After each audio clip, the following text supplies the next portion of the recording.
Man Up, a program dedicated to inspiring and helping men live lives of heroic virtue. And now, it's time to Man Up. Welcome to Man Up on Iowa Catholic Radio. We are broadcasting on the Iowa Catholic Radio Network. I am Joe Stopulos, and today we continue our heroic marriage series with Deacon Mark and Maria Campbell. Let's start in prayer. In the name of the Father, Son, Holy Spirit. Amen. Saint Michael the Archangel, defend us in battle. Be our defense against the wickedness and the snares of the devil. May God rebuke him, we humbly pray, and do thou, O Prince of the heavenly host, by the power of God, thrust into hell Satan and all the evil spirits who prowl about the world seeking the ruin of souls. Amen. In the name of the Father, Son, Holy Spirit. Amen. Deacon Mark is a reoccurring guest at this point on the Man Up Show, and you've heard a lot of his story. And I know I've talked with him a lot. I actually have not gotten this deep into the marriage. I know he has talked about the fact that they've had struggles in the past, that he had the alcoholism thing in the past. We've talked about those things on my show specifically. But again, I know them as this couple that's got a joyful marriage. I know them as a couple through the Basilica, where he is a deacon, and his wife's very involved in the Basilica and our school and all these other places. And so we've just come to know them and love them. But I do know, obviously just from the past conversations I've had with him, that they had some real struggles early on. And I don't know exactly what those are or were. I'm hoping we'll see on the other side of the break. But I do know that this is a marriage that is today, however many years into it they are, is a beautiful marriage. They have wonderful children. They're super involved. They're helping many other people to live out a virtuous life. But I do know that it wasn't super great to begin with. And so my hope is when we talk with them, you'll be able to see, especially if you're someone who is struggling in marriage, or you know someone who is, that this is something you could share with them, because they are a light for those who have had struggles in their marriages. Because if you didn't, which for me, I didn't know any of this. I've known them for years. And prior to getting to know Deacon Mark and talking with them about this stuff, I was totally oblivious to the fact that any of this stuff existed in their life. I just knew them as the deacon's wife, and they're wonderful, beautiful people, and they have a great spiritual life. To find out that, no, they had real struggles, and they had to work through it. And again, I'm going to find out on the other side of the break more about that. But I think it gives hope to everyone, especially those who are struggling in their marriages, that there is light that can be had through grace. So we're going to head to a short break, and we will be right back with Deacon Mark and Maria Campbell. Thank you to our business sponsor, Spurgeon Senior Community, offering new independent living townhomes designed for ages 60 and older. Situated along the scenic Raccoon River Valley Recreation Trail in Dallas Center, they're offering a range of services and amenities thoughtfully designed to enhance the lives of residents and cater to their evolving needs. Spurgeon Senior Community's independent living options provide a balance between socializing to form meaningful relationships and privacy to maintain autonomy. Visit SpurgeonManor.com. Fast Signs is a custom sign and visual solutions company with an extensive selection of digital signage, interior and exterior signs, banners, and vehicle wraps. Learn more at FastSigns.com. Thank you, Fast Signs in Clive, for your support of Iowa Catholic Radio. Support for programming comes from Golden Rule Plumbing, Heating, Cooling, and Electrical, offering repairs, installations, and maintenance for the whole house, including heating and cooling systems and all things plumbing and electrical. Learn more at goldenrulephc.com.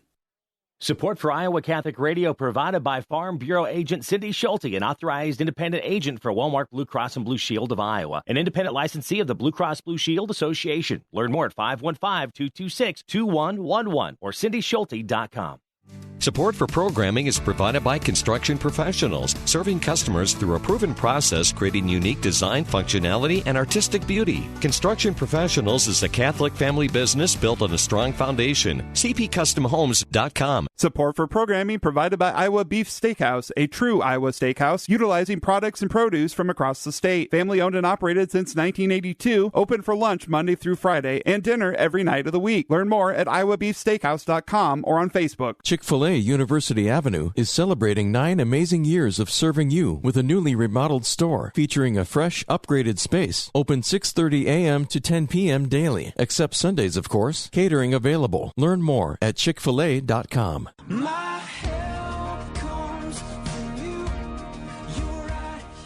Welcome back to Man Up on Iowa Catholic Radio. Excited today to be joined by two good friends of mine, Deacon Mark and Maria Campbell. Welcome to the show. Thank you. This is just a ploy to get your wife on the show. I know. I've been on the show, I think, 3 times. You've been on already, a few times. And so, yeah, this is really about the heroic wives. Yeah. Heroic wives segment. let's that you're do working on. This whole thing's a ploy just to get the heroic wives on here. That's why we're doing this. fair. Yeah, I've had a lot of these guys on already. This is just a way to get the wives on. So no, I mean, I'm sure you as are regular listeners, but in case you're not, what we're trying to do in the series is give people, the way I'm formulating this in my head, many great marriages work in different ways, right? So everyone brings different talents, but the people who I think have really great marriages, people who, I look up to, it's not always the same formula. And so the goal is just to interview lots of people, hear where they came from, all those types of things. And then hopefully our listeners will be able to learn. So with that, we're going to start at the beginning. How many years have you been married? Oh, you're looking at me. I don't know. I should have looked right in the middle. Ready. I should have looked right in the middle. 27 years. I did look directly at you. 27 years. August 23rd was our 27th wedding anniversary. We've been together for 33 years. This is our Jesus year of being together. Very cool. You guys met where? When? High school, Sadell High School, back in You don't even early say. You don't have to give 1990s. a say. That's fine. Sure. Okay, trust you. Funny part, Mid-91. though, we were actually at the same church all of our childhood. We were confirmed together. Yeah. Many good things. So, and then didn't actually meet until high school. All right, so high school sweethearts. Here we are. We've had, by the way, Dan and Jenny Nielsen set the record. Kindergarten sweethearts. So you guys, I mean, that was by far the farthest out there. Yeah, I at that age, I had more than one lady that had my eye. I on, wouldn't have looked twice at him, to be honest, man. at that Jeez age. Louise. All right, so you guys, you met there. You started dating. Obviously, you get married. What was your faith life like at the time? Ooh, not good. Yeah, well, were you born and raised?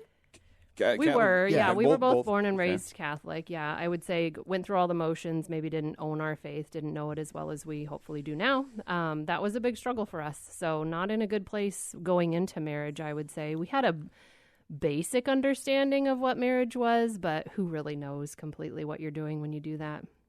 Yeah, I mean, I would agree that there was definitely room for growth, but I think that was one of the things that I know from my perspective attracted me to our relationship, is that there was a shared faith, and that was something that was kind of instilled in me at a younger age. Is that you're better served for the vocation of marriage if you marry somebody that has a similar faith. So in this case, I was encouraged to find a Catholic young lady. So that it sort of just, I guess, checked all the boxes in that regard.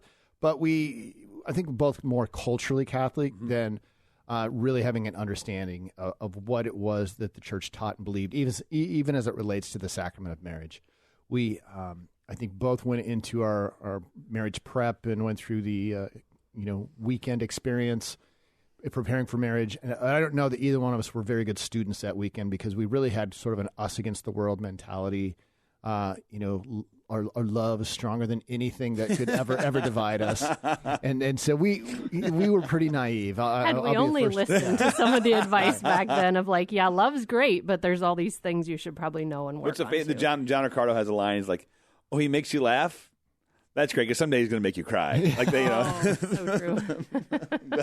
We've had our share of tears, and much of it self-inflicted, right, because of our own shortcomings as human beings. And we joke about the challenge of getting each other to heaven, and usually it's through like my shortcomings that allows Maria to grow in things like patience. And he's a saint maker. Well, so let's start there. So you guys, I think you sound like you were about where Kristen and I were at the time. Like Sunday to Sunday, it's important. Of course, I'm getting married in the Catholic Church. I wouldn't even give us that much credit. Okay, you guys were going in Sundays. Yeah, I mean, in high school is when my mom stopped fighting the fight of trying to get me to mass every weekend. Oh, okay. And so it sort of became optional for me. Maria their family had a lifestyle that, as long as it didn't interfere with an athletic event or camping or that. All right, so it was maybe a step behind, but it wasn't like you weren't totally owning it, but you're culturally Catholic. Yep. Okay. So then let's then I guess we'll go into the first few years of marriage. I mean, walk us. You can paint the picture however you want, but it's something along the line obviously catapults your faith. Well, I talk on the radio all the time, so what did you go ahead and... So when we got married, I moved from my parents' house into Mark's house. I'm also doing the math here. Like your oldest is, I mean, you had a good 6-7 years with no kids, right? We had about 7 years of infertility struggles. Yeah. Okay. So that was a part of our story too. Yeah. But I would say our first 7 years, that 7 years is kind of known for being challenging, and we had pretty much all the challenges in that 7 years. I mean, we hurt each other a lot. We had a lot of things to overcome, including infertility. So that was a big challenge. I would say somewhere in there, I felt a pull back to the church. And I remember going back to confession and getting back to a place where faith was becoming a priority. And at the time kind of felt like, okay, I'm just going to pray him back and just kind of keep pulling along until he does, wake up. And I think that eventually did happen alongside of some other major life things that happened too. So yeah, there was kind of a coming back to faith, I would say. What was the impetus in the beginning? Like, why did you even say I want to go back to my faith? What was it that even sparked that?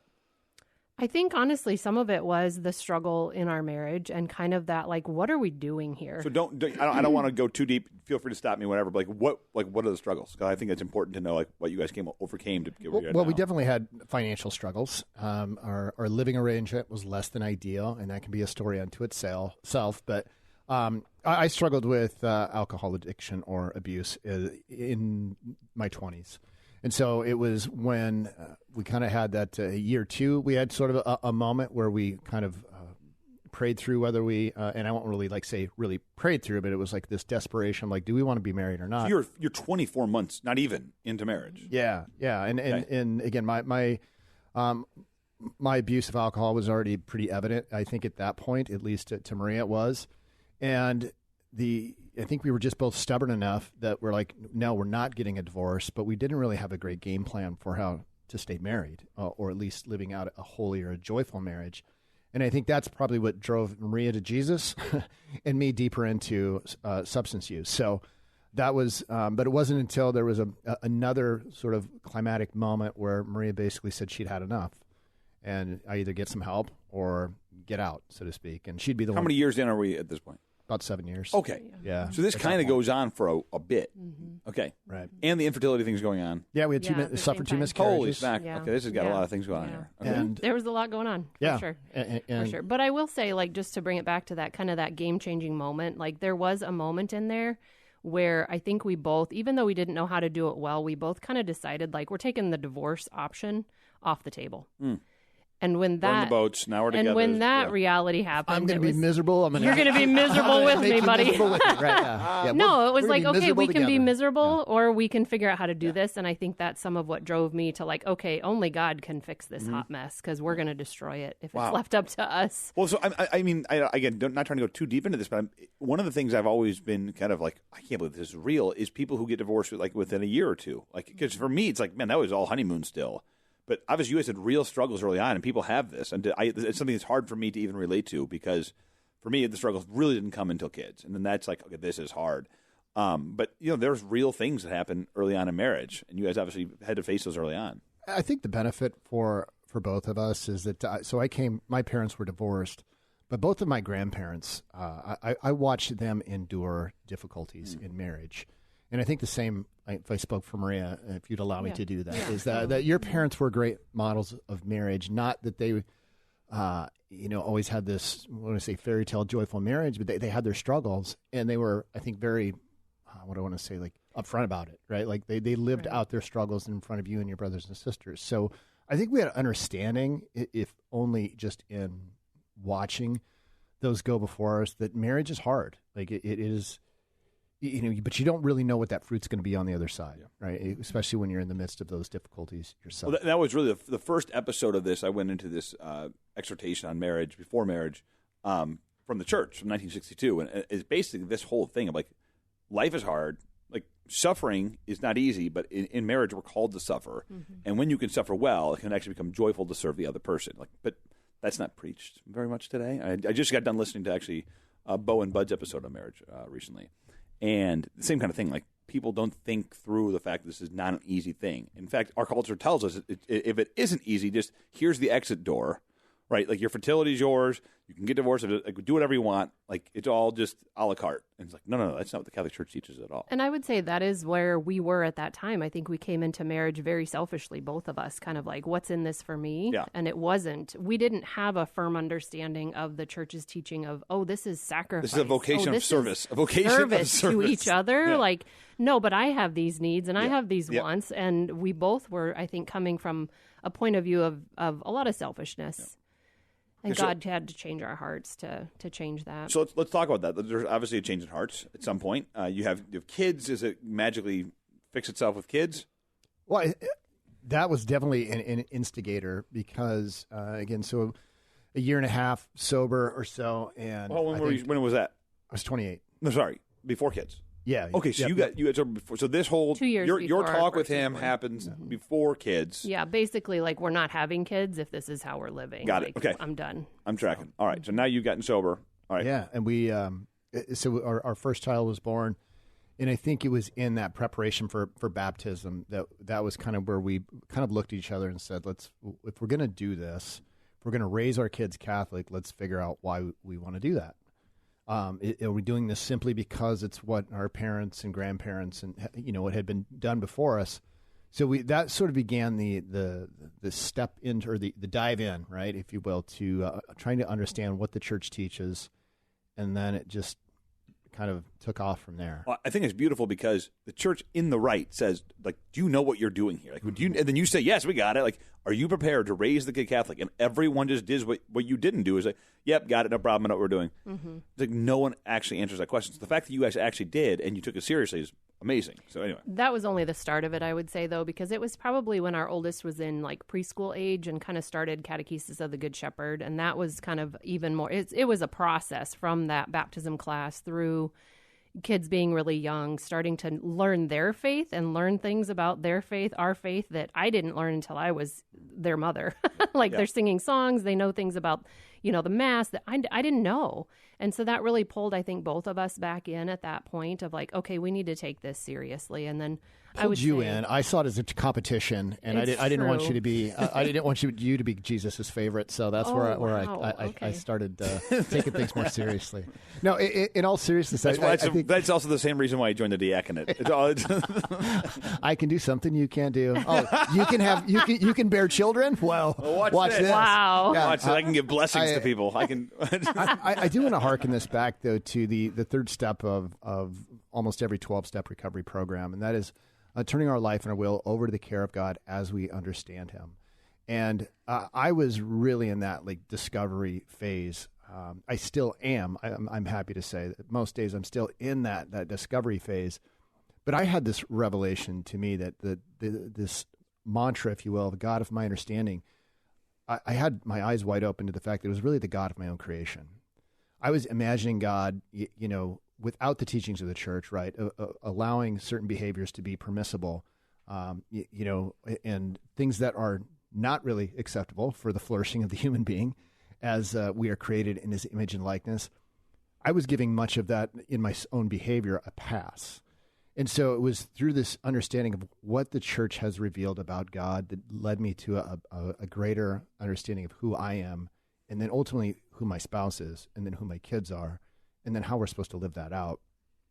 And I know this sounds really great, at least in my own mind it does, but living that out is not really possible without God's grace.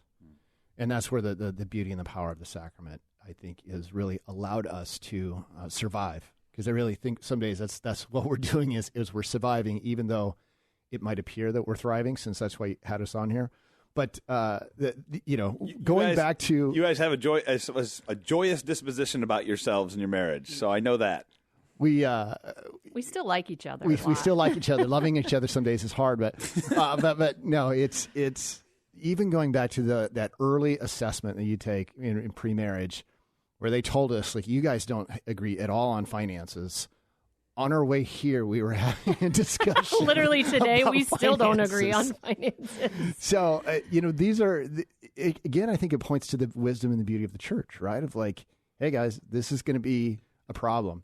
And just like we're told oftentimes in spiritual direction, or we're told by a spiritual father or somebody that is advising us, is that, hey, be thankful that you're not committing the same sins, or be thankful that you are committing the same sins over.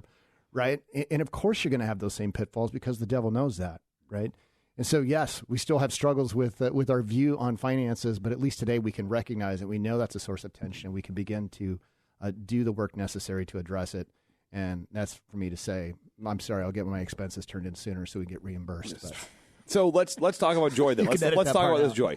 How do you guys cultivate joy in your marriage? How do you guys find? Because seriously, you guys you're always smiling, you're always joyful. Again, I realize behind the scenes there are discussions on finances I don't see. But how do you guys cultivate joy? I just try to tell jokes and make her laugh. I was going to say, honestly, sense of humor. Like, we're both kind of goofballs, him more than me for sure. But sense of humor and just being able to laugh at yourself, like not taking ourselves quite too seriously. I think a lot of that is where that comes from, and trying to model that for our kids too, that life is hard, but you don't have to struggle and be grumpy about it. You know, it's okay to be joyful and have fun still. How'd you do that with young kids, when the kids were in those trying years with young kids? I'm just asking selfishly. Dancing. Yeah.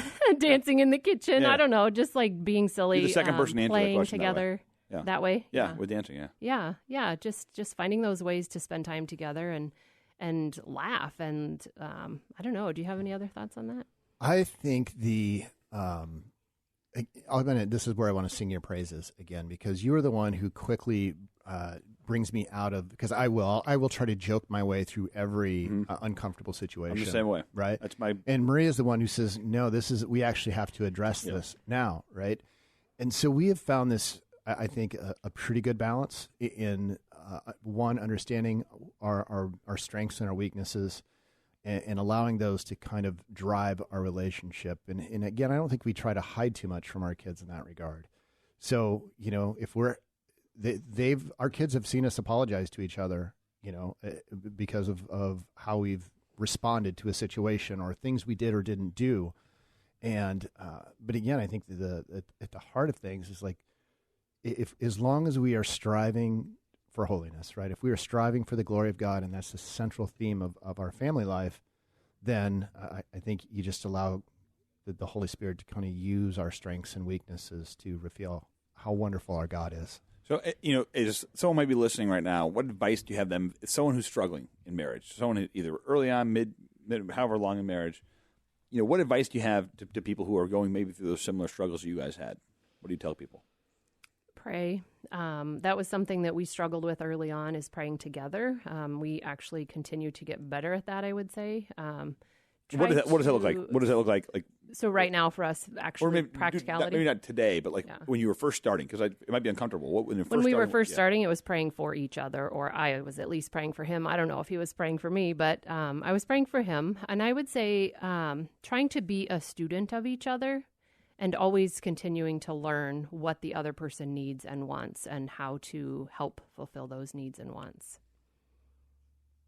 5 Love Languages was beneficial, right? In understanding. Again, somebody 15 years ago told me that book saved their marriage. She started crying. This was in a Toastmasters class. This is not in like a religious class. This woman just said, "I got to share this. This book saved my marriage." I would add to that Strength Finders. Actually, Strength Finders was one where that really helped me, especially kind of see like, okay, he's not me. He looks at things totally different. What's your number one? You remember? Adaptability and empathy, right. And he just so we're very different people, and so learning how you're different and what the other person's strengths are, it really just helped me to temper my expectations for him, knowing that he's not going to respond to things the same way that I do, so I can't even expect him to respond that way. So trying to meet each other in that way. But back to the joy question, I just wanted to add, we have this book, we have this decoration in our house that it says, "Today I choose joy." And I feel that is a part of, I think, even when you're struggling in marriage, like you can choose joy in every moment. Like every moment has an opportunity to look at what the blessing is in that, because there's always a challenge, but sometimes if you dig a little bit deeper, you can see the positive that is there as well, and you can see the growth potential. But choosing joy is an intentional thing. I have nothing further to add to that. Are you speechless? Yeah, Did I just take all your words away? That is. I will say, we'll do one last thing. You got about 1 minute left. Any advice to keep marriages fresh, fun, romantic throughout the years? 60 seconds.